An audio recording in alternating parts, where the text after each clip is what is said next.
Okay. Welcome everyone to this is a fun one. This will definitely be a fun one, especially as it's an album that I have so many fond memories. But anyway, before we start, Stevie, Miss Miss J, a day, how are you guys doing? Doing well, thank you. Very Good excited because evening. Karyn White is also coming to Nashville. So excited. Okay, is she still coming? I was checking her dates and she had St. Louis. So when is Nashville? September 3rd. September 3rd. Okay. I needed to double check on that, but that would be great. Hopefully, Karen shows up tonight, but you just never know. Stevie, how have you been? It's your trip to London. How was it for you? Your visit to the I mean, capital. well, I'm exhausted today because I came back from Liverpool last weekend. Today I travelled over to Liverpool today. Okay, my hometown. Yeah, I went over there doing a bit of a recording episode 9 of In Search of New Jack Swing. Ah, No, not episode 9, is it? Yeah, episode 9. okay. No, Okay. I get mixed up. Episode 8 because Okay. episode 7 comes out tomorrow, which is the London edition. Mhm. So episode 8 will be the Liverpool edition the following week. I've had an incredible. Maybe I shouldn't say an incredible New Jack Swing Hall in Liverpool. Just blown away. Possibly better than London and New York. But I'll save it for that editions anyway. But Okay. yeah, episode 7, London edition. We've got a very, very special guest. I won't give you any spoilers because we've got Mandy, we've got VJ in the episode, but we've also got another special guest that pops up. And you'll see it tomorrow, 4 p.m. UK time premiere. Anyway, that's enough. That's enough plugging. But yeah, I'm doing great, mate. How are you? And how's the day? Oh, did he freeze? He's froze on us. How are you a day anyway? I'm doing good. It's been really nice being back home. My internship ended on Friday, well, yesterday. Oops. I think I've But yeah, I'm very excited. But now that I'm, done with school, done with summer, I really just want to travel now. I want to travel somewhere and then get back. That makes sense. Yeah. yes. Well, we want to welcome Niels out in Denmark. Welcome. This is probably one of your first times connecting with us live, so we're always appreciative of that. Chim Beats, welcome. We haven't seen you in a while. I know you're coming in and out. But guys, as you come in, if you put your name down, we'll give you a shout out.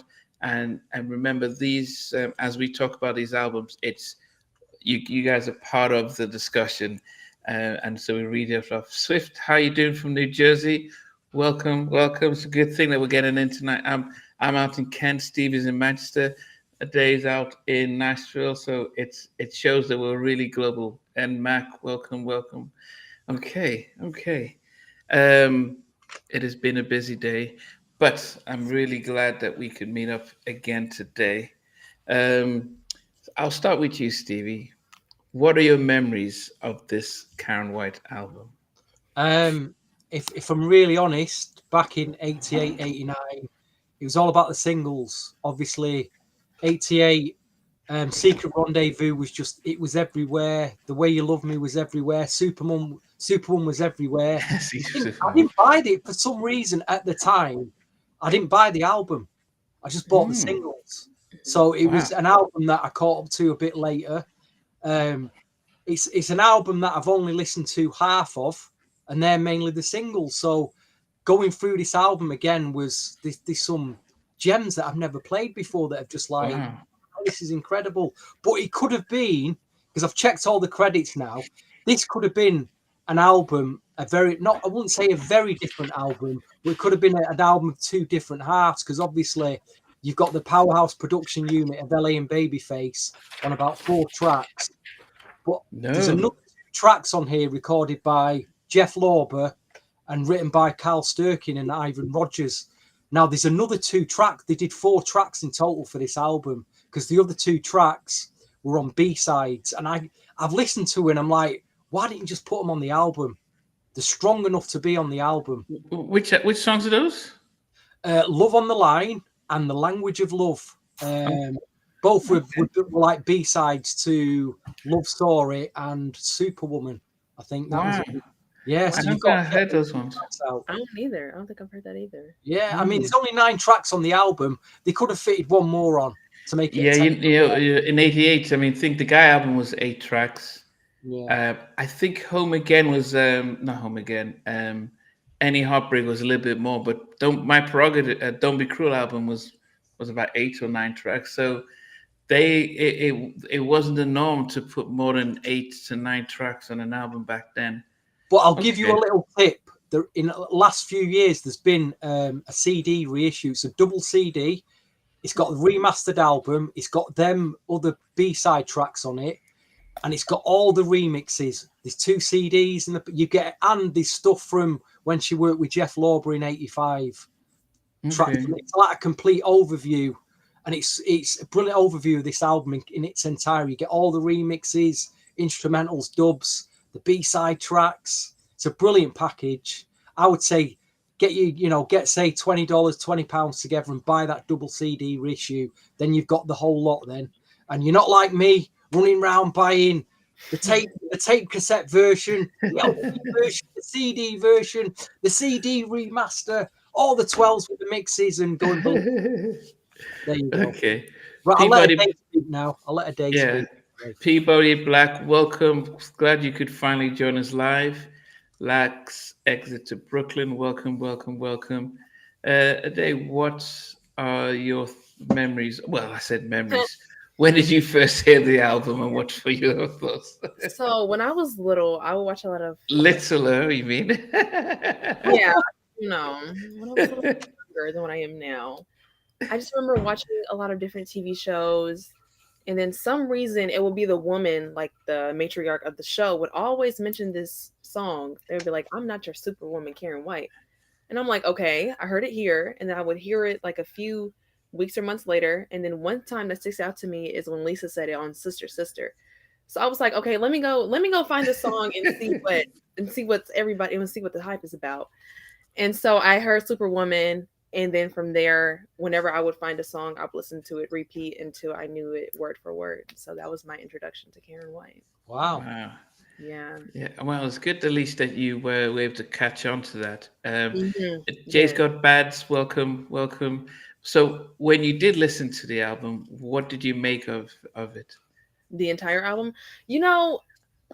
I absolutely love it. Like, a woman is actually, from a woman's standpoint, it talks about relationships, like, especially if a man tries to, try to take you out your character, Don't Mess With Me. That's one of my actual favorite tracks. I know we're going to get into that later. I'm just so shocked because I recently found out she was like 22 doing these songs. Yeah. I'm like, yeah. What? But I'm just blown away by Karyn White, like, especially ever since, I heard Superwoman. It's just, I love it. Tins across the board. Yeah. Music tips and reviews with JG. Welcome. Yes, seriously, got to change my name. No fighting in the comments today, guys. With the day being here, no Lady fighting. Q, welcome.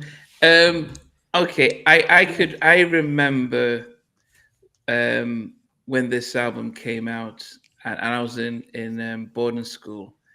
And I must say that I think look at how stunning Karyn was looking. Yes. Still looks. Mm-hmm. And the fact that she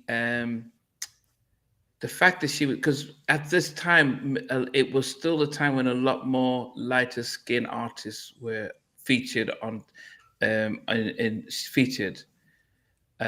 compared to then when Karyn shows up, she just looked like one of us, and she was the energy, she's wearing heels and performing, and it was like, wow. Now I think of all her videos, I think Superwoman was such a big one, and Secret Rendezvous as well. Mm-hmm. But I think when you go through the album and then you listen to it, and 2 things I wanted to say. One, Karyn White will get her full masters of all her albums next by the end of the month. Wow. By September, she'll own her masters to both her 3 albums from Warner Brothers. So that's going to be amazing because then she's going to be able to reissue them and and then everything from this album comes to her. And secondly, I think it was just a sense of the sadness that LA and Babyface with Daryl Simmons, because Daryl Simmons co-wrote a lot of these tracks, well, all the tracks, they didn't do her follow-up album. And this was due to industry politics. And you know what? When we listened to some of these songs, we realized that I think Toni Braxton's debut album would have been Karyn White's sophomore album. And even Daryl Simmons didn't know why they couldn't work with her. And all the songs, I think, they may not have been a Toni Braxton if they had continued working with Karyn White. Because when you see even some of the duets with Babyface, that precedes anything he did, better than anything he did with Toni Braxton and or even Pebbles. So I think, and we'll get to talk about why they didn't work with her on the second album, but I think I think she would have been their main outlet alongside Pebbles, but I think she carried the songs a lot richer and stuff. Okay. I mean, Dandy, what about this though? Right? You got to think of what was going on during that 1987-88 period where New Jack was just starting really, it was just getting going. But if you take what I call the big 4 females of the time, which Karyn White included, you got Jodie Watley, you got Janet, and you got Pebbles. They were all doing this late 80s dance, funk, pop, R&B sound.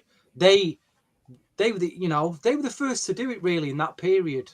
And obviously after that, it went more hip hop, more swing, more R&B. Yeah. But Karyn White was one of the first with them other ladies to I don't know what genre you could call it. You know, a track like Secret Rendezvous wasn't strictly New Jack, was it, in production? But it had like a really funky dance R&B sound.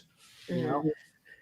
Do you know, I didn't recognize the diversity of our panel until Sheridan Elliott mentioned it. You got the white guy, the black girl, and the black. Well done. Because we've been doing it for so long, I just don't even see it anymore. If VJ was here, it would have been a true diversity. But yes, it's, I think, good to think it out. But it's actually you realize that we just truly love music, and but we'd like to do that with you guys as well. So as you guys make comments, you can see it's part of the show. So thanks for pointing it out. Politics and the protocol of the business. So what happened was they'd finished this album, it had done extremely well. L.A. Reid was dating Pebbles. Pebbles was signed to MCA. Karyn White is signed to Warner Brothers. I can't remember his name now. The head of Warner Brothers Black Music. Benny Medina, head of Warner Brothers Black Music, invited LA and Babyface to a Warner Brothers convention because they were about to showcase some of the music, the new artists that they were coming out for the new year from 1989 and 90.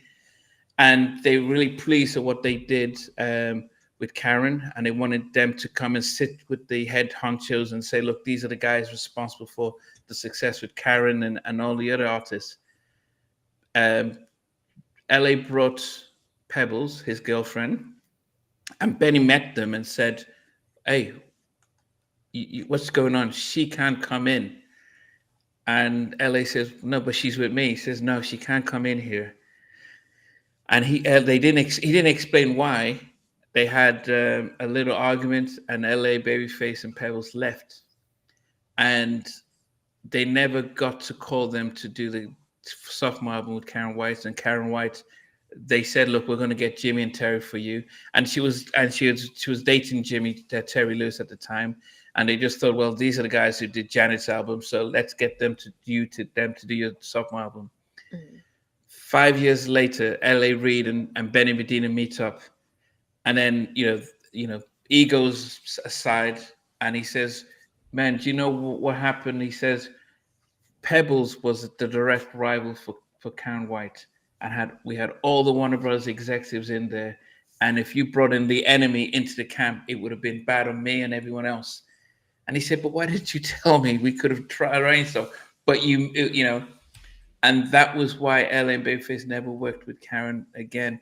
Now, Karyn didn't know this. She thought that, they wanted to do their own thing with Tony Braxton and LaFace Records. So when I interviewed her, I told her, look, I just heard LA Reid explain his whole story in a podcast just a couple of days ago. And she was stunned. And it's such a shame because as much as Jimmy and Terry are probably one of the greatest producers, they themselves realized that they just didn't have the same magic connection with Karyn as LA and Babyface, because Babyface and Darryl Simmons wrote the lyrics that really were great with Karyn. Karyn White was singing background with Johnny Gill's Fair Weather Friend. So on Johnny's debut album, Karyn White's doing any of the LA and Babyface production, Karyn White's singing the backgrounds. So she was part of that whole thing. And so they had such an amazing relationship, but it was such a disappointment. And I think, as I said, what they did with Karyn White is what they put out to Tony Braxton. And I think, it just changed the course of history. Namdi, you make a big deal of LA and Babyface not being on that second album. Yeah. Now, for me, I could make a big deal of the two other songwriters here who were just so underrated, but Ivan Rogers and Carl Sturkin. Now, did you know they also wrote songs for Rihanna's first album? Yes. They've been writing songs for years, mate. They've been having hits that you wouldn't know about, pop hits for years and years. They didn't continue working with her, which is just a bigger travesty as LA and Babyface, for me anyway, because I know their back catalogue, Yeah. And in the early 2000s, they end up writing, helping Rihanna launch her career. So they're just as big, mate. But you ain't aware of them, that's all. Yeah, but no, they didn't do Superwoman or Secret Rendezvous or The Way You Make Me Feel. I've no issues with Karyn's second album, Romantic. I think it's a brilliant album. Overall, I think it's a stronger album, but that's my opinion. Romantic was their first and only single that went to number one. It's a great album, though. Great album. But yes, it definitely was. But it was no debut album, and it didn't have. And see, one of the things you realize when you think of an album, you think about the songs that connect with your audience. So when she's performing now, she's not performing the second album. It's really the debut album, because that was mainly the one that her core audience remember. Mm-hmm. So it's always about, okay, you're not only making sales, but do you have your catalog that when people are listening, which album are they going to listen to? Which songs are they going to listen to? But, it's history, but this is where we are and stuff. Changing sound again. I mean, like I say, I was making this point about this late 80s period, just pre-New Jack, of this up-tempo dance, funky R&B sound, which was mad. I don't know why they... In fact, Doja Cat. If you've heard the new Doja Cat record, the sound I'm talking about now is coming back. Heavy. I don't even when it comes to her first album. When I think of women in the late 80s, my mind goes to those slow, sad love ballads, like Karyn White and a Mickey Howard from that time, the Love Under New Management and Superwoman. The slow ballads. Was that something that originated with that, or was that just that's come out of 80s soul? Really, it was with an 80s. If you were buying soul in the 80s, you were always getting them big ballads. They're all over them albums. So even comes out a Quiet Storm from the 70s, so 70s, 80s. So that's just a continuation. I'm just going on about a particular, because obviously when you go to a club sounds change as decades go on. This particular period, we just had this really funky R&B groove sound that I just think is fantastic. that you hear in the new Doja Cat record, which is very Janet-esque, late 80s Janet-esque. Anyway. Yeah.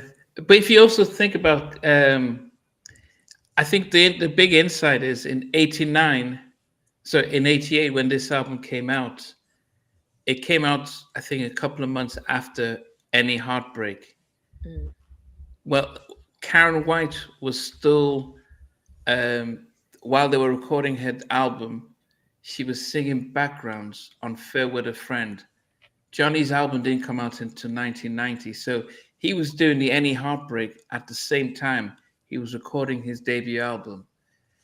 And even though it came out, it came out after the Poison album, it just shows you the time frame what Ellie and Babyface were doing, because she's all over Fair Weather Friend and My, this singing background. And so Johnny already knew he had a hit and stuff. But anyway, Swift, welcome. Benson, welcome, Lady Q. As you come in, let's greet you guys. What Benson says, have you heard the duet with Randy Jackson, Love? What was that one? Have you heard the Karyn White duet with Randy Jackson, Love Thing, off the Randy Jackson, the Gypsy album? No, I didn't hear that one. I'll have to dig it out again. I'll have to dig it out. Okay. So, what else do you want to say about this before we move in? I think, the question you had today about the women prior to Karyn White at age 22, most of the women who came out in the 80s they wore dresses, Regina Belle, they were, Anita Baker, they were a little bit more sophisticated. They were a little bit more mature, and even Angela Winbush, those, the kinds of, the kind of women that we were getting. By the time Karyn came out at 22, how old are you? Are you 22? 22, yeah. Yeah, I just imagine at your age coming out and just dancing. If you think about Secret Rendezvous video, she's doing the Running Man and she's wearing high heels. And I'm thinking, we talk about Beyonce dance with high heels. See what Karyn was doing back in eighty-eight. A day is musically 22 going on 42. Literally 42. Okay, Jalen said that Karyn probably also sang the backgrounds of Roni. It wouldn't surprise me because they were doing, LA and Babyface were doing everything at the same time. And when I spoke to Daryl Simmons, he says, he, Karyn White, and Babyface, they were doing all of the backgrounds, and Karyn was in the studio, so they really used her. And I just really, anyway, I don't want to keep harsing on that. So Stevie, going through the album now. So guys, we're going to go from our number 9 down to our number 1. Day you were trying to just jump in and say, this is my, we kind of, the suspense is like, I can't imagine who's got what we have for number 1 stuff. Okay, Stevie, what makes you number 9 on this album? A track I barely played at all, but has surprised me production wise. The song itself is very Wavy Candles. Let's all, I can imagine this at the end of the night singing about, let's get the world right. Let's put the world's problems right. Let's get your candles. Let's all join together as one, as a unity. And, you get all that nonsense. But the actual production, the flowing mid-tempo melodic, I love the production on this. Jeff Lorber production, keyboards programming, produced, and Ian Prince. Writers, Ian Prince and Jimmy Scott. Guitar, Dave Huff, whoever he is. Background vocals, Bunny Hull, Ivan Rogers and Sharon Robinson. One Wish. Just a bit. Get your lighters and your candles in your head. I got one wish. So I'll have that at number 9. Thank you. Okay. No Wall said that 1988 was a good year for music. Steve, do you want to remind us some of the albums that came out in 1988? Oh, we'd be here all night. We had in the month of June, for those who didn't know, in the end of May was Al Bishaw's I can't remember his album. I'll Be Sure's debut album. We had the Troop album. We had the Guy album. There's one answer to this question, Andy. Tell him to go back and watch the 1988 podcast episode. We need the views, people. We need the views. Please watch that podcast. Yeah. And that will tell you everything you need to know, what music you need to buy from 1988. Yeah. We had Any Heartbreak and Don't Be Cruel. And of course, Karyn White's album. It was probably one of the, apart from 94, probably one of the greatest years of music, foundational music. So yes. You see, Jalen says, "Is it fair to call Karyn the queen of New Jack Swing?" Yeah, why not? I think from the way she I mean, vocally, especially with the up-tempo tracks, especially with those up-tempo tracks. There's one track here that I said it was like they said, like, they took Don't Be Cruel and switched it around and she sang it. She handled she handled it. So I think Beyonce is the only one that's come close to being able to sing fast and dance and perform like this. So Pebbles the big challenger, because her 2 albums that during that period. Yeah, but 88 and 1990, there were big albums. Those very big, a lot of big New Jack Swing on. No wonder Benny Medina. He was like, get out here, because she was in direct competition. Imagine coming to Michael Jackson gathering and you're bringing in Prince. It's like, come on, what's going on here? So yeah. Well, let's bring it out of this, Namdi. Who had the better vocal?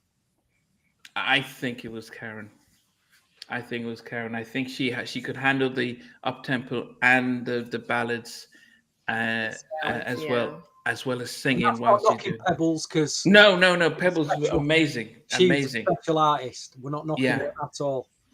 Yeah, amazing. But I think she carried it. I think she carries it. I mean, yeah. Ade, you're number 9. My number 9 is one of those songs where, I remember, Namdi, when you interviewed Milk and Steph, you were like, this is a side chick anthem. It's not a side chick anthem, but Family Man is at my number 9. Like, if you was if I didn't know you were a family man, I would have, taken you seriously. Like, if you didn't have kids, maybe she would have taken him seriously. If he wasn't married. So, is it because it was is it the lyrics or the song itself? Oh no! It's not the lyrics. It's not the lyrics. No. That was just so funny to me that song is called Family Man. Okay. Who was? I think Tony had the song like that, Stevie, when we did it at Tony Braxton album. Oh, I can't remember what the song was. What was it? No, from her debut album. Oh, I thought you'd see if you remember. Anyway, Love Should Have Brought You. No. It was the one about a guy trying to date with her, and he's like, "Look, don't cheat on me," kind of thing. I can't remember if you remember it, but anyway. It will come to me as we go along. Okay, so I'm sure somebody might pick it up here. But my number 9. I wrote down here Michael Jackson "Heal the World" song. So I know which one you pick now. I know which one you pick. So yeah, One Wish. I think it was a beautiful song. I must say it was a very beautiful song, and I thought if Michael sang it, it would have just been perfect. But for a 22-year-old, I think it was just a little too mature for her. It just and it didn't go with the rest of the album, because the rest of the album was fun and energetic, and then this was like, I want to make everyone nice and heal the world, and I'm like, okay, that's like, yes.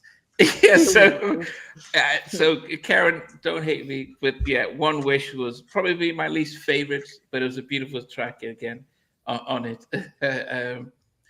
It's Love Affair. Did somebody say yes? Chin Beats, thank you. Love Affair. Yeah, that was the song. If you listen to Tony's debut album, Love Affair, same type of thing. Let's see, who wrote it? It was Tim and Ted. I don't know who Tim and Ted is, but it was that type of song. Where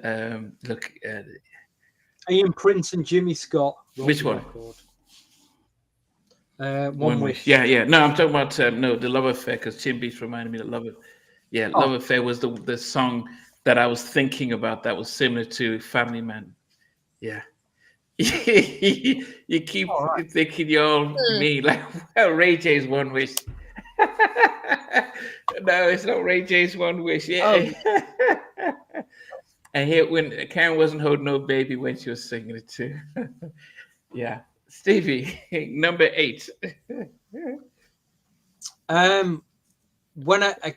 It's not a track that I played back then, I'm really at odds with this record, because when I first heard it, I put it at number 6. And then I repeated playing. I thought, nah, I can't go at number 6. It's got to be further up. But I'm at odds with 1, the song, and 2, the production. I've got no issue with either, but I just don't think they work together. I don't think the song works with the production. And the reason for that is it's a dance groove. It's that late 80s upbeat dance groove. You're in a club dancing away.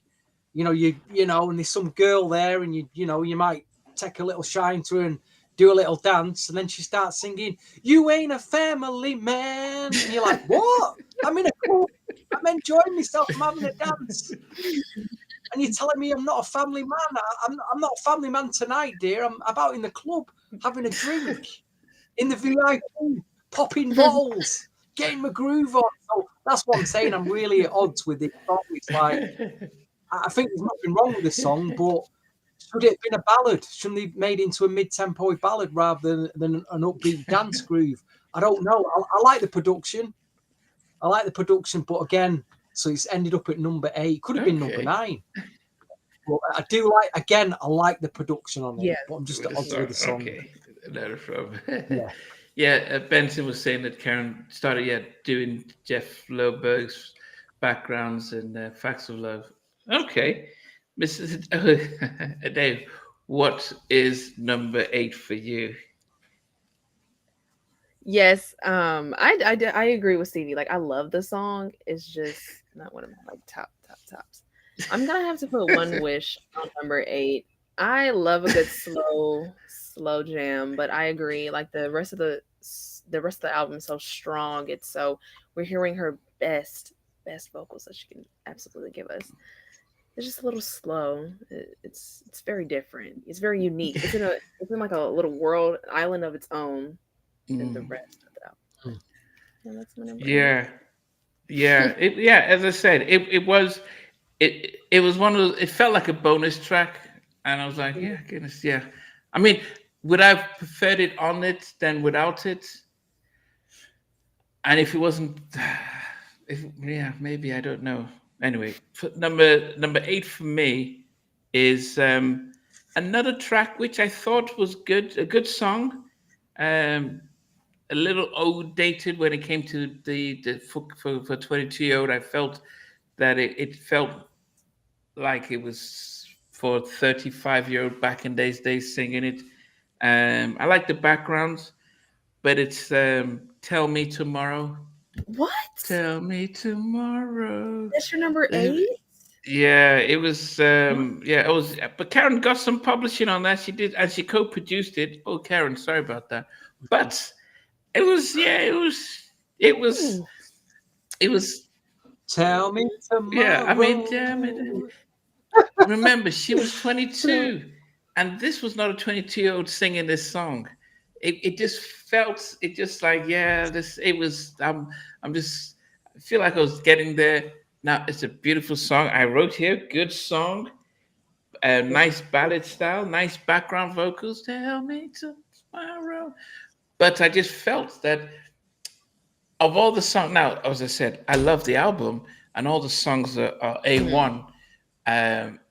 Not the Jeff Loeb. Yeah, I think the 2 Jeff Loeb songs, I just kind of, and it's because Ellie and Babyface and Darryl Simmons, we have to remember Darryl Simmons, they did 8 of the 9 tracks on this. They wrote 8 of the 9 tracks. Sorry, they wrote 7 of the 9 tracks. They produced 6 of the 9 tracks. They wrote, but they didn't produce Slow Down. Steve Harvey did. But Darryl Simmons and Karyn White wrote that. So it was their signature on the bulk of the album. And I think just the theme of the album, I think those two Jeff Lorber songs they just didn't fit in as it could have. Don't do me too wrong. Secret was my number one to go. No worries, Peabody Black will catch you. Go ahead, Stevie. I wish you wouldn't told me you're a family man. No, come on. Yeah, we've had that 7. one. Number 7. On another day, this could be in my top 5, but it's not in my top 5 because again, I've just never played it. I've only listened to it in the last few weeks. I wish it was higher. I do think this should be higher in my chart, but it's at number 7 for that reason. I think there's a lot more to this than what you're saying about the song. You're kind of dismissive of it, but I think it's a really strong song. I think it shows her vulnerability about not wanting to be told tomorrow. You know what I mean? She don't want to be let down. Let her just have another night with a loving question, whoever that was at the time. Don't disappoint. Tell me tomorrow instead. Again, it's another flowing melodic ballad mid-tempo. Jeff Lorber on production. I really like this record. Unfortunately it's at number 7 though. I've just not played it enough. And that's the only reason because I've not played it enough. I just didn't listen to it when it came out. But like again, on another day, a year from now, it could be in the top 5. You went yeah. I had a number 7, and you put it at number 6, and you made it seem as if I'd almost. No, it's at number 7. You've got it at number 8 now. Yeah, number 7 and 8. So there was just a difference between a shift there, but. Yeah, but you're kind of. I'm not dismissing this song. You are. You're just like, oh, it's a bit this and a bit that. I'm like, whoa, it's an amazing album. But I said if I'm ranking it, of all the songs, it starts at number 7 for me. But you've got a number 6, which. No. Sorry, number 7. So I've got a number 8. So it is just a slight difference between the two. Well, not really. It's a big jump from 8 to 7, Andy. On a 9-track album, it is. On a 9-track album, it's a big jump. So, Ade, what is your number 7? Oh, y'all are going to be shocked when I tell you where Tell Me Tomorrow is on my list. But at number Slow Down. Wow. Slow Down. Yeah. Why is that? 7. If there's a song that I know that I can play repeatedly, especially since, we are doing the deep dive of our debut album, there are songs that I was like, okay, let me refresh my memory. I will play some songs and repeat and some's like once. So Slow Down was like, Slow Down, Family Man. Slow Down was one of those songs. It's not in my top component. Well, for me, number 7. Don't mess with me. Don't mess with me. Don't you mess with me. Yeah. I mean, so for me, when I get to number 7, when I get from number 7 to number 7 to 3, there was margin of error, slight margin of error for all the tracks. Now, I think if they had produced this for Michael Jackson of his Dangerous album, I think it would have been a hit because I didn't like the baby. That was the only part that really gets me with that track. But I just love the energy, the whole vibe. I think Jamalus, LA Babyface and Darryl Simmons really did an amazing. Yeah, got it. I tried to sing on tune that time, tune beats. But yeah, it's very hard for me, as I said, from number 7 to number 3.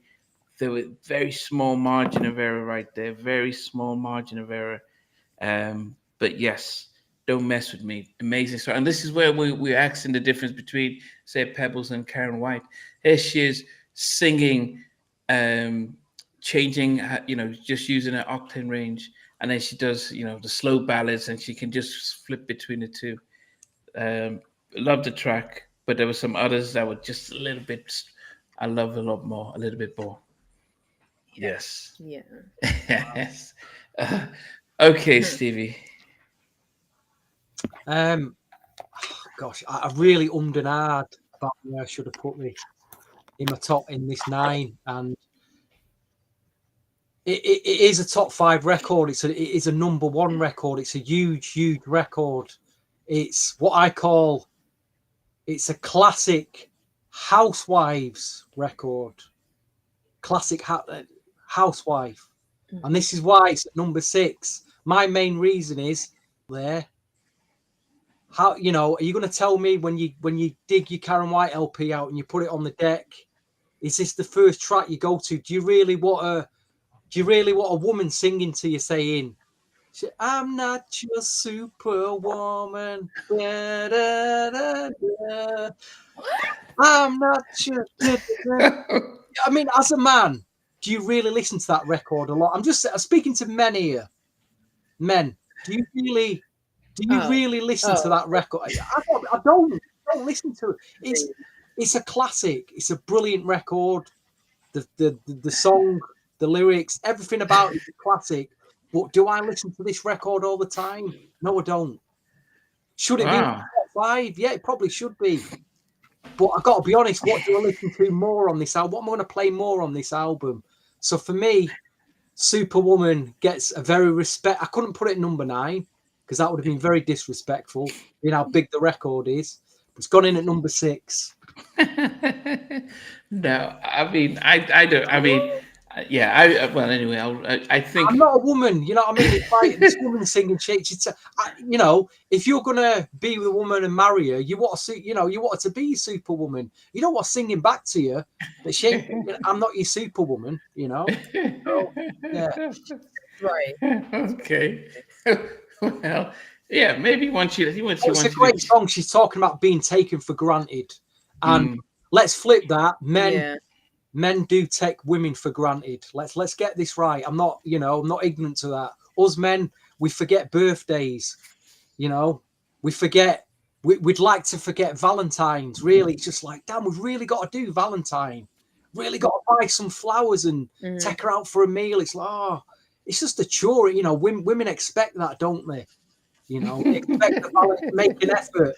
So I understand she's talking about you're taking me for granted, and men, in a way, should listen to that record. You shouldn't cheat or whatever on you, but yeah, one of them. Jaden says, "I don't even understand the concept of Superwoman."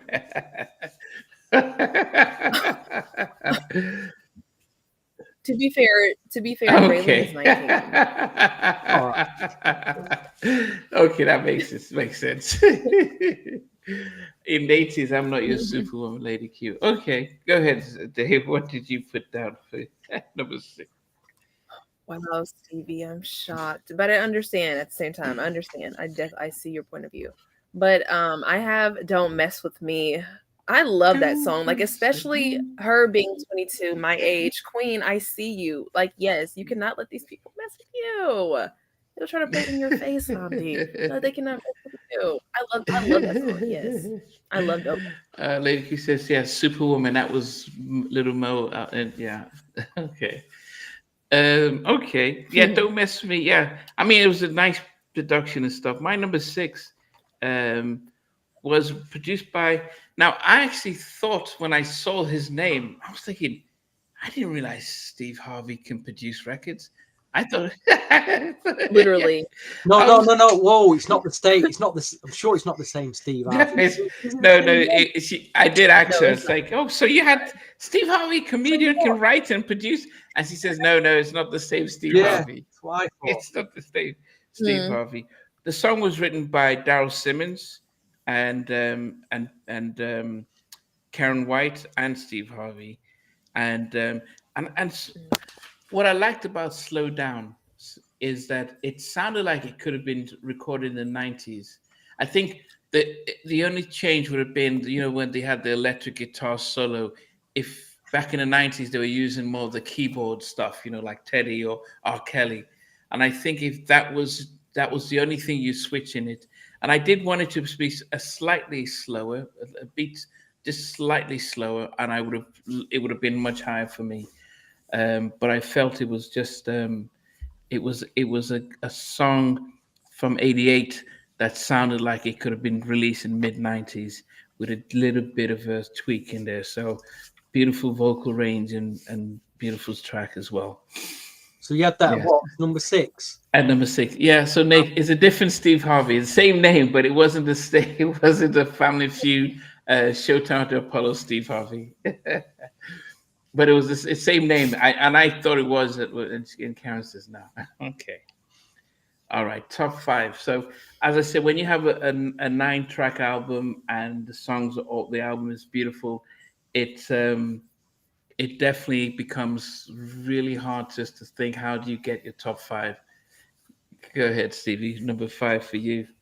I wouldn't have been mad if they'd actually released this as a single. I also think that was it written for Pebbles, because the production, it sounds like a Pebbles record. This sounds very much like Girlfriend Pebbles, or maybe they didn't give this to Pebbles because she already had Girlfriend.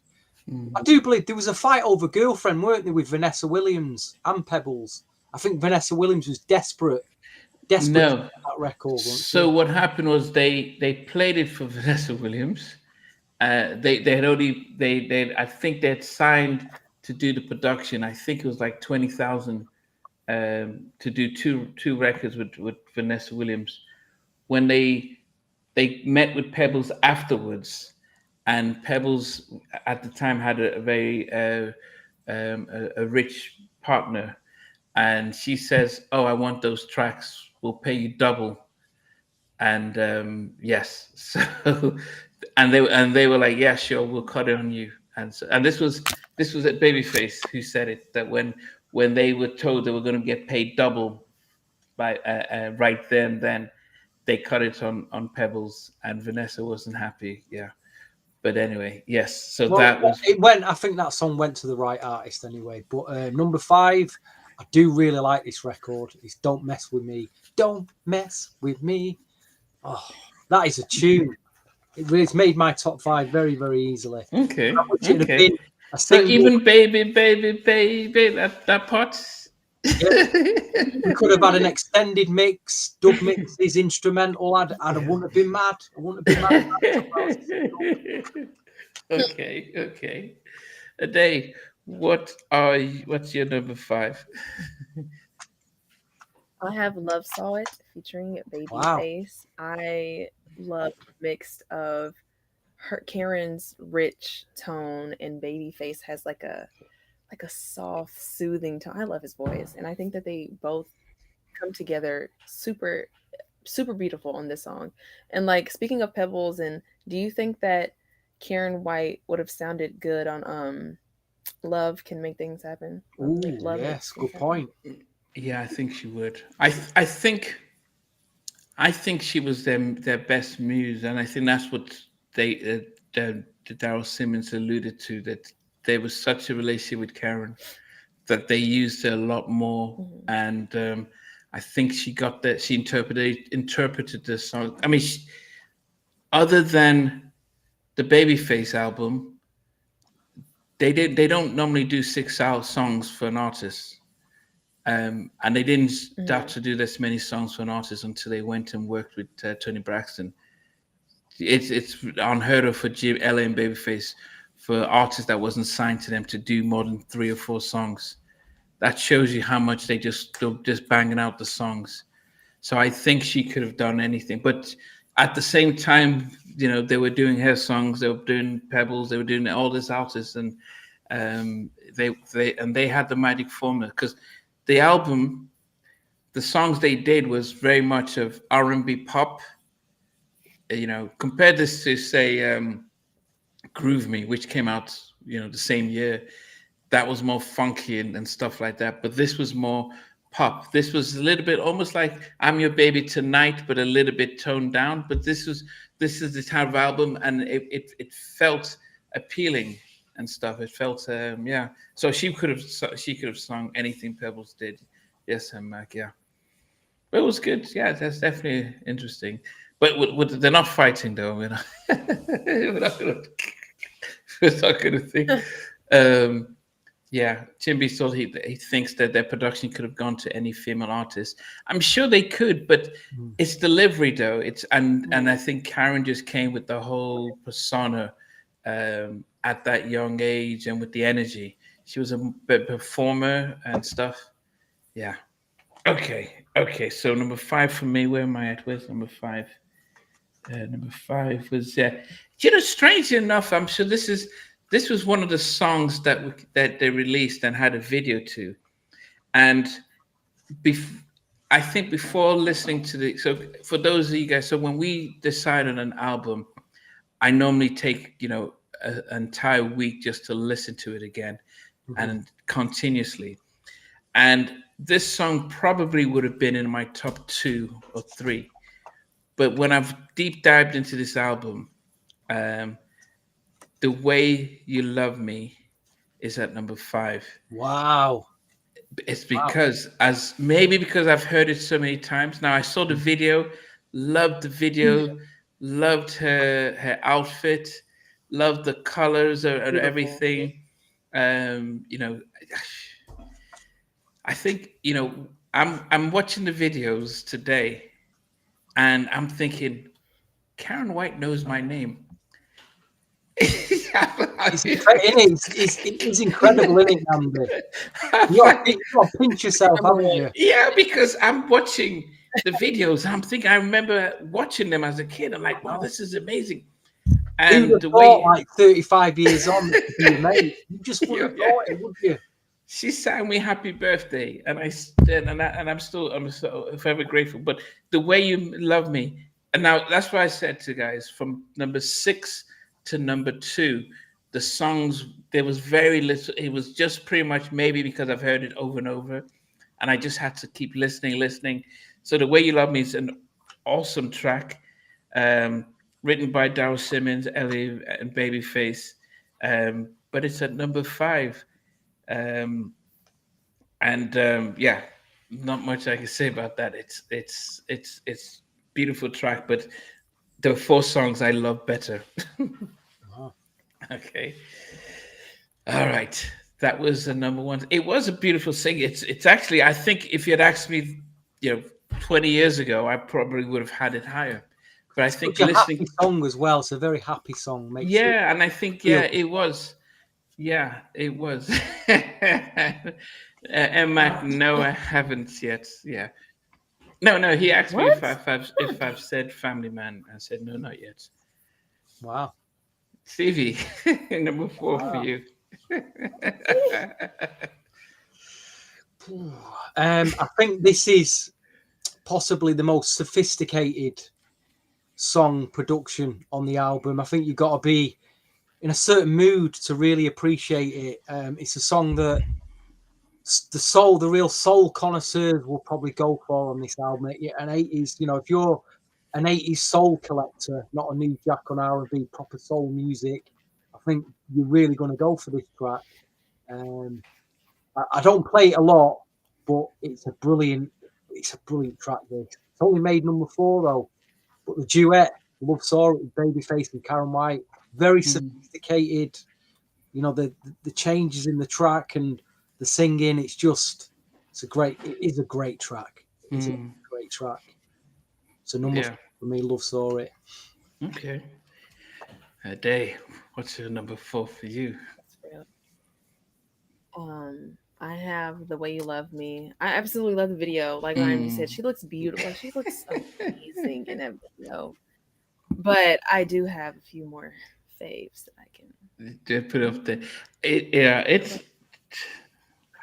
I love it. And the thing is, she still looks amazing, and she dances the same way. Yeah. So much energy, and yes. Number 4 for me, I think I had the same as NMAC. I would have said that when I started listening to the album again this week, this was probably number 2. But I think as I kept listening, it has dropped to number 4. Probably watching her perform in this video, you guys should also search for Karyn White on Arsenio Hall, and it is the most amazing. And she's wearing high heels, and she is unbelievable. I watched that and I'm thinking, oh, so we rave about Beyonce, but look at Karyn White on Arsenio Hall performing Secret Rendezvous.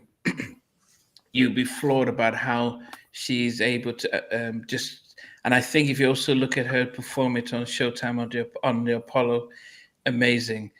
Secret Rendezvous to me is Don't Be Cruel Part 2, because she's rapping in it, and then through that, and then she's doing the running man, and she's just doing everything.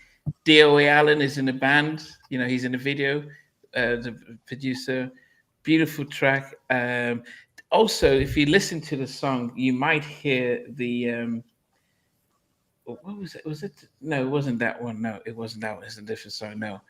Yeah, she was amazing on the Senior Hall. Yes. And I remember just watching this and I'm thinking, what is this? Who is this beautiful angel just smiling and dancing and fun videos. And I think she just gave, those two videos were fun. This Secret Rendezvous and The Way You Love Me.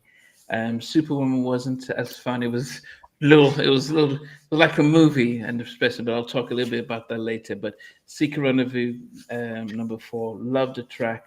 It would have been higher, but then I've listened to some of the 3 other songs that I just thought they've edged it. All right. She was killing that running man. Yes, she was. Stevie, we're down to the top 3 now. Top 3. Wow. Gosh. I don't know whether to put this at number 2 or number 3, but it's at number 3, and that's The Way You Love Me. Like I say, it's a very upbeat, very uplifting, happy song. I mean, that chorus is so catchy, isn't it? It's so memorable. You don't forget that record. I think that is a classic of '88. It's a classic track. So yeah, number 3 for me. Okay. It could have got as high as number 2. It's a number 2-3 track for me. But it's a great record. Great record. Yeah. It's a very happy video and stuff like that. Yep. Okay. Ade, what's your number 3 for you? Tell me tomorrow. I love that song. You put that there. I'm happy. It is, I'm happy you put that there. I love the slow ballad. Like that's why I keep bringing up slow ballads. Like I love a good ballad like that. I can like sound horrible in the shower singing. Like, and Karyn White is one of those people. Well, this is like all old music to me, but it makes you like feel exactly what she's talking about. Like it's nothing surface level. Like Queen, I can see it in my head. I can see it. And you mentioned like her still looking beautiful. I don't know if you saw her story, but she posted something where she was like doing the new photo shoot, and me and Jalen were just literally fangirling over her. Like, it's her queen. It's her girl. Yeah.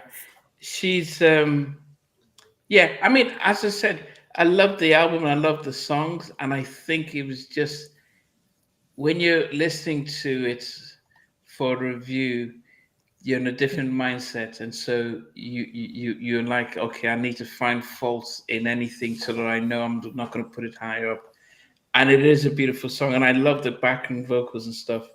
And I think her relationship with Jeff Loberg is evidence in how they work together. So yeah, there's no shame in where you put it at number 3. There's a Jeff Lorber CD from about '85. I'm not sure if Karen's on this one. But that's got some great stuff on it. I think she joined in '86, but okay. Yes. Karyn White used to run track in high school. Yes, she ran track in high school, and she was really good. But she had a choice to make when she grew up in LA, singing or track. Number 3 for me. I was in boarding school. And if you ever read the story of Oliver Twist, asking for more. Please, sir. Please, Yes. sir. Can I have Being some involved. more, sir? Yeah. Please, sir. What? We barely ate it. Yeah, I mean, the school feeds you, and if you're a junior student like I was, the seniors would take the bulk of the food. And so when I always remember that this song, when I listen to it, takes me back to boarding school. And when she sings, when she talks about breakfast, when she talks about eggs, talks about the juice. And back then I was like, man, I was so hungry. I wish I could actually see the food she was singing about. So I mean, he's starving away and he's listening to a song about eggs and juice. Anytime the song comes out, I could actually see the food because it takes me back to there. But then I was young, I came 10, 12, I can't remember. So when she's singing about "I'm Not Your Superwoman," now of course I was a big comic book fan, so I'm thinking, "Oh, Superwoman, what's going on?" But then, and then the video itself, I couldn't really understand the relationship because I was a kid, as I said. But who's this other guy? What's he doing? I'm still very, very kiddie. But as I said, it's on the album. I think it's the song that wins the Grammy Awards. It's the song that wins the, it's a song that is up there. This song was the template for Waiting to Excel. I am going to play the song and then put Mary J. Blige's "Not Gonna Cry," and you'd see that this is what the Babyface went to Superwoman when he did the album Waiting to Excel. This was. And that's that whole "I'm Not Gonna Cry" and Excel, all those type of songs from the Win Excel movie. Dearie me! This was Superwoman. No. Superwoman was the blueprint for those songs. Imagine a compilation CD of songs like that. You'd have to get your sleeping bag out, wouldn't you? You'd be like that. Do you know if we do it? If it is probably. It would win if you were to rank all the soundtracks of soundtracks, it's the ultimate soundtrack within the R&B community. Everyone loves that soundtrack. It was a beautiful film, beautiful soundtrack. No, but if you got songs out like Superwoman and Not Gonna Cry, and it'd be women who would be buying that CD. It would be. I defy any man to sit there and go through like 15 tracks of "Not Gonna Cry" and "I'm Your Superwoman." And I think because I'm a therapist, I can tap into this. You'd be the only guy to buy a copy. Yeah, well, maybe guys out there, Mac, Chim Beats, Jeremy, all you guys. Them guys know what I'm talking about, Namdi. If you ain't buying that CD, mate, they're not going to buy it. Tell us the truth. Would you guys buy the Waiting to Excel over? No, wait. Come on, you can't. The whole Waiting to Excel album has different stuff on it. Yeah. Okay. Yeah. But but I'm talking about if you take specific songs like "Not Gonna Cry." Yeah, "Not Gonna Cry" or Superwoman. Yeah. It's no David Foster, but anyway, Superwoman.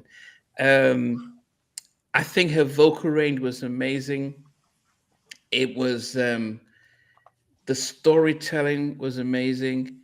I think I have to give props to Babyface because, and I know Daryl Simmons, because Daryl will say that Babyface will start it off and he comes in and adds the, to help finesse it and everything like that. But the fact that she's at that young age at 22 is saying, look, man, you're taking me for granted and stuff.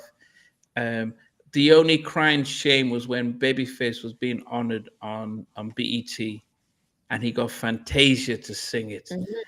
I didn't appreciate that at all. But then Karyn was slowly coming back out. I think just like Jackie McGee's "Make It Last Forever," I don't think anyone else should be touching Superwoman other than Karyn White. As good as Fantasia is, but she didn't deliver.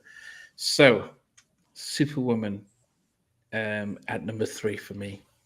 With considering we've spent a lot of time on that song, considering it's only at number 6 on my chart and number 3 on yours. So let's see if someone picks it for number 1. Considering how big that. You know what? I would tell you that on today's Saturday. On Wednesday, it was number 1 for me, and it shifted from number 1 to number 2, and this morning went from number 2 to. So it was number 1 up to Thursday, and it just shifted after. As I said, I keep listening and listening and listening to the album, and I said it's probably, as I said, it's probably the best song on the album. Writing, productions, vocally, best song. But the thing about what we do here is our favorite, so it's a personal choice. So if we're ranking what's the best song, that's number 1, best song on the album. But it's a personal opinion, and that's why Ada's got Tell Me Tomorrow so high up, because it's one of the. So it's not about the best. So that's the fun part of that about what we do here is like everyone talks about their favorite. Stevie, number 2. What is number 2?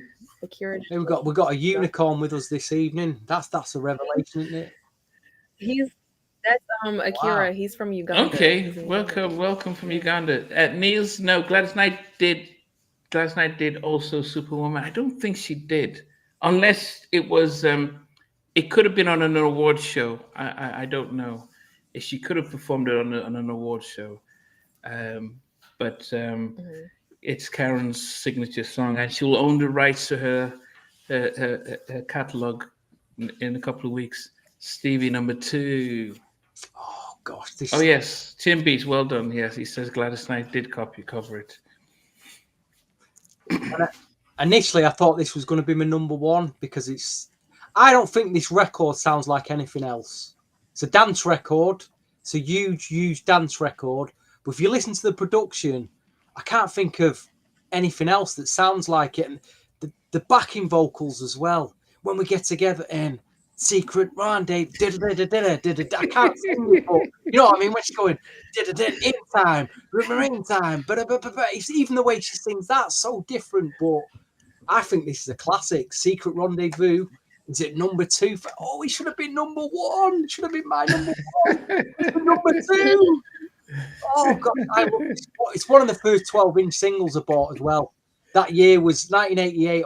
I started buying 12-inch singles for the first time, and that was like one of the first 10 I ever bought. But what a 12-inch single that was! Extended everything. So yeah, there you go. When we get together and I'll be on time. Yeah. Oh goodness. A day. We're actually twinning because Secret Rendezvous is my number 2 as well. I love that song. It reminds me of just what I believe it would be like in the 80s, the big hair, the leather, just dancing in heels, like amazing. It reminds me of like a love letter to Janet Jackson's Pleasure Principle almost, but not really. But in my head it does. How somebody wouldn't see it, but I love that song though. Yeah, and she was smiling throughout, and she didn't have the uniform dancers, which became synonymous after Michael Jackson. So everyone would have dancers around her, but she was just doing it on her own. It's in order for her to be able to say, I trust my own dancing style and stuff. It's such a happy video. Such a beautiful video, such a beautiful song. Yes. Okay. Number 2 for me. I don't know what you guys think. She just told me. Oh, dear. She was the family man. Oh no! Oh no! How is that ended up at number 2? Oh man! It's when they wrote Girlfriend. They had, if you listen to it, the whole. Even the it has the little, even like I was just waiting for her to say, "Yo, deal, join in." I could hear Babyface. I love the song. It is so. Wow. I wish they'd released it as a video. No. They had released the single the production is probably my favorite production of on the album. And I'm just standing. That's the show is down. This should have been a B side. They should have made You should have made this track a B side and put either "Love on the Line." "Love on the Line" should have replaced it. I love Family Man. This was. I mean, the thing, as I mentioned, I go through the album, I listen to it, I'm like, okay. Then I listen to it again, and the only song that makes me smile is when Family Man comes out. And I'm just like, oh man, I'm visualizing how they could have done a video, the production. And there's a part where there's just no music, just the drums, and then she's singing. And they had the choir, the Don't Be Cruel choir was in there. Beautiful track. Love the track. Wow. It was just peaked out from number one for me, but oh goodness. Favorite track on the album. The production wise, it was Girlfriend. The whole structure of Girlfriend and everything like that. And Don't Mess could have been big. Yeah, thanks TL. Yeah, Family Man could have been a big track if they'd released it. And I actually think it would have caught on better than the way you love me. Not to say that they shouldn't have released The Way You Love Me, but I think Family Man would have been a much bigger productive track. Yeah. It is this. Yeah. Now, as I keep reminding everybody, I'm doing this list based on 2025, not based on 1988.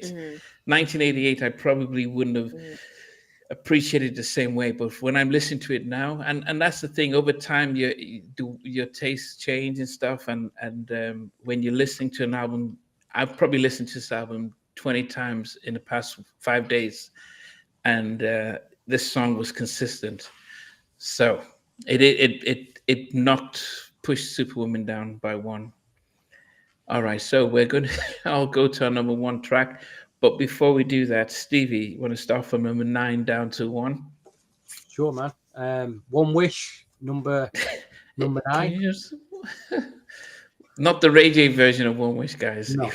It was the Karyn White one. Number 8, Family Man. Family Man.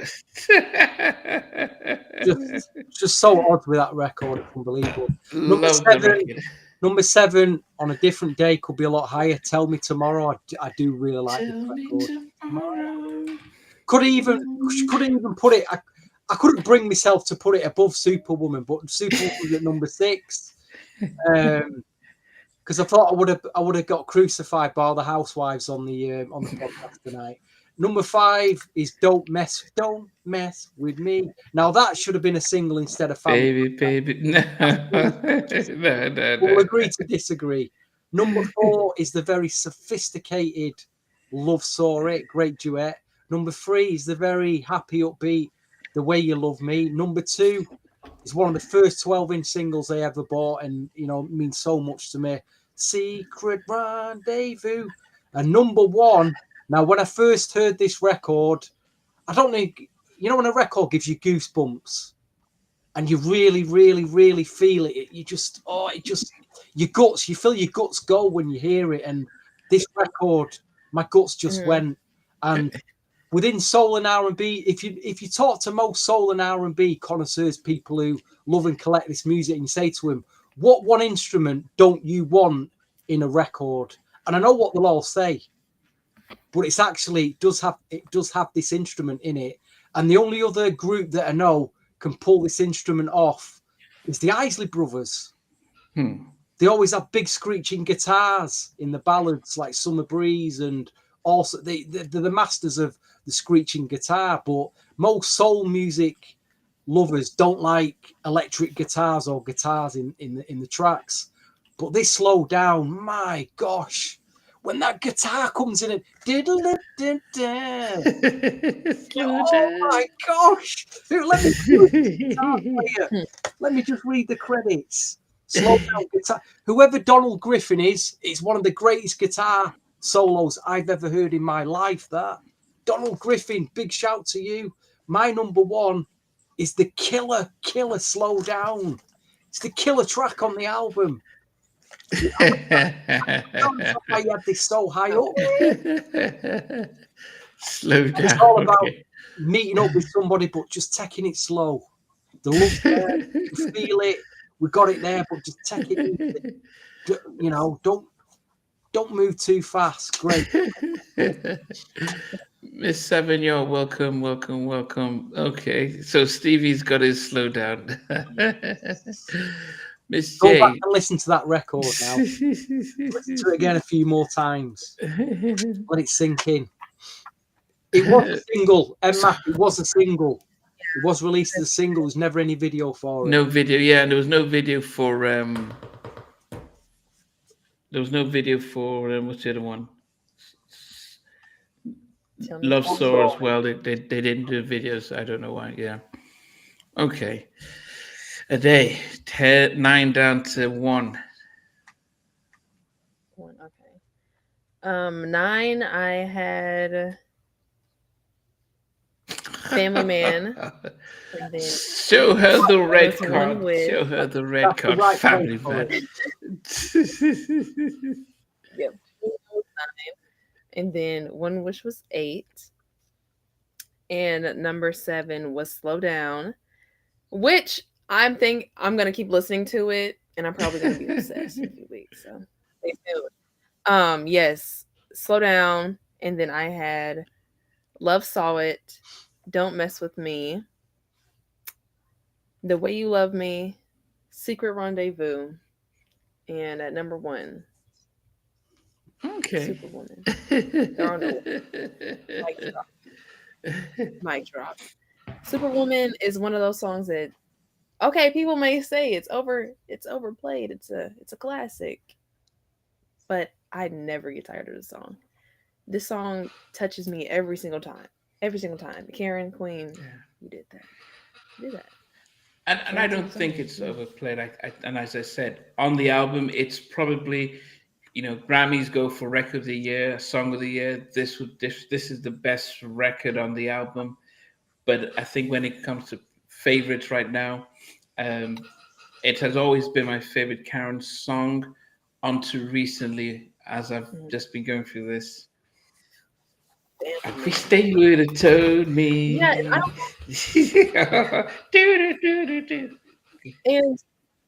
I don't know if I matured very early, but when I was watching the video at a young age, I was like, yes, you know what? Forget that man. Go. There was another guy in the video that was treating her. Go with him. Oh goodness! Don't rush, baby. No, I think someone's picked it at number 1. I'm happy that the amount of time we spent talking about it, and it's rather fitting that it's a young woman and not 2 guys that have picked it. So it's right. Right. I'm happy about that. Yeah, it is. Yes. Everything. Okay. Yeah. At number 9 for me was If I Had One Wish. I was trying to get the Ray J version. I can't remember. Ray. Oh. Yeah. As I said, beautiful song, beautiful message. But when you get reminded of how young Karyn was at the time she's recorded it, I thought it could have been on a third album. Tell Me Tomorrow. Beautiful song as well. I loved background vocals, but it was number 8 for me. Number 7 was Don't Mess With Me. It's strange because my 9s, 8, and 7 were just in the order within the CD. At number 6 was Slow Down. Yeah, which was, I loved it. I think if they'd swapped the electric guitar to keyboards, it would have been a 90s track. It really carried it, stayed true to it was a song that could have continued for another 10 years and I would have still thought it was a classic. Number 5 for me was The Way You Love Me. Beautiful song, beautiful video. It reminds me of one of those Pretty Woman, kind of, if they did a music video for that. I can see her with those big green shopping bags. Number 4, Secret Rendezvous. Probably at another time could have been number 2 or 1. Number 3 was Superwoman. You know, always takes me back to the days when I had no food and I was starving, and she's singing about food, glorious food, you know, those eggs. And I almost did a video yesterday morning. I was gonna bring out some orange juice and some eggs and just play it in the background and just say, Karyn, this. Please do that. You need to do that. I probably will. Number 2 was Family Man. Dude, I smile when I hear the song, and I if I could do the Running Man, I would have done it to the song and posted it to Karyn. But number 1 for me is, now I recorded a video when I was listening to the album just as prepping for the show, and then listening to Babyface, listening to Karyn, and I said, Tony, you're lucky that they couldn't work with Karyn, because they would have, the way they connected with this. Now, this was a Babyface song featuring Karyn because he sang most of it, but the vibe, it's probably one of the best Babyface tracks that I've listened to that he sang on. He's had, he's When I See You Smile and When I See You Again and stuff. But I think the way he's sang on this, the vibe, you hear it once and it's like shivers down the spine. It is such a sensual song. Karyn performs this on his shows, but she gets different people to help sing it. But I wish they had a video. I do not know why they did not do a video, even though it was released as a single. Maybe Sony didn't want Babyface to because when was his album? Did he come out? His Tender Lover, was it 87? So that was 89, wasn't it? 89. Okay, okay. So if Tender Lover came out in 89, you can imagine this album came out in October 88. So Sony probably says, Sony, Columbia or Epic says, no, you're not going to do feature in a video for another song just before you release your album. This was, I love this track. It's a great choice, Namdi. It's a great choice. Yeah. I'm glad, we've had 3 great choices tonight. Yeah. Number 1. And they've all been slower songs, amazingly. Yeah. Oh, Chimby says Lovers was 80. I never really got into that Lover. I never got that. I always remember Tender Lover in 89. But I think, I think that's probably the reason why they didn't let him release the single. He never does it on tour. But that was Karyn's song, so he won't do it. But Karyn performs it with other people. He was off key on the recording. I don't know why he was off key. It's hard to imagine if Babyface was off key on that. 3 different number 1s. Everyone else had a very different number 1. And as I said, such an amazing debut album. Such an amazing debut. Look at her. She looks in the picture. Just look at that. Just look at it. Just look at that. Just look at that. And I don't know, yeah. So, yes. I'm glad you guys enjoyed this album. Namdi, what would you give it? What would you both give it out of 10 as a rating? Oh, goodness. Okay, Ade, you go first, because out of the 10, what would you? I think the factors that lead into my number is her being literally my age. I can't sing. I cannot imagine singing Superwoman, being, like you said, coming into a new era where the young people are getting out. They're showing a little tiny bit more skin than they did in the past, and being like y'all agreed on, the new queen of New Jack Swing in that era. Wow. I'm gonna give it a 10. Wow. Why not 8? Why not? Yeah, I'll probably go with M-Mac and give it a 9. Just at one wish, probably, if it wasn't on there. There's a reason why Make It Last Forever is my all-time favorite album, is because it just has 8 songs, and it's almost like it's short and sweet. There's very little room for error. Same thing with the Guy album, 8 songs, very little room for error. So yes, so this is a 9 for me. And as I said, it brings memories, and it still hits now. So, Who produced Make It Last Forever? Who produced Teddy Riley did forever? All but one. Yeah, he did. Hey, Jackie McGee was, and she should be on the show in a next week or so. I need to confirm that. But Jackie McGee was all over that album as well. That's my favorite. Yeah. Stevie, what did you give? Timmy's given 8. What did you give it? You can't rate it lower than 8.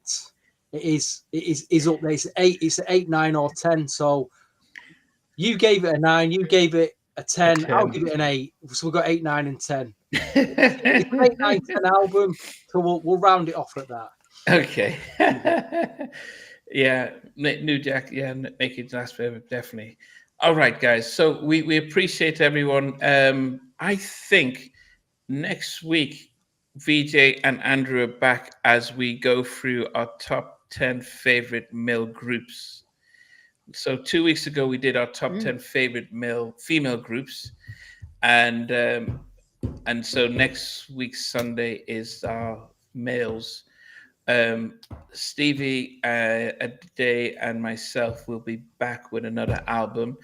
We're going to have a conference after we close to pick the album, but we appreciate you guys.